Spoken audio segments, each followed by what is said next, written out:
Usap-usapan na di umano'y madalas na bumibisita si Paulo Avellino sa rest house ni Kim Chiu sa Tagaytay at tila mas nagiging malapit na sila sa isa't isa.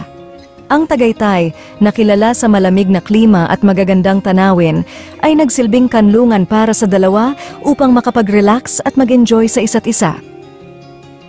Ayon sa mga balita, mainit na tinanggap ng pamilya ni Kim si Paulo. Hindi na rin bago sa pamilya ni Kim ang presensya ni Paulo na nagpapakita ng pagtanggap at pagmamahal ng pamilya ni Kim sa aktor. Isa sa mga nakakakilig na kwento ay ang kanilang masayang bonding moments sa rest house, kabilang na ang pagbabarbecue at pag-iihaw ng mga paborito nilang pagkain. Nagbigay ito ng kakaibang saya hindi lang kay Kim at Paulo, kundi pati na rin sa kanilang mga tagahanga na aliw sa kanilang closeness. Ang kanilang mga simpleng bonding moments ay patunay ng kanilang espesyal na koneksyon at pag-aalaga sa isa't isa. Bagamat hindi pa kumpirmado kung totoo ba ang chismis na ito, masaya naman ang mga fans sa ideya na welcome si Paulo sa rest house ni Kim sa Tagaytay.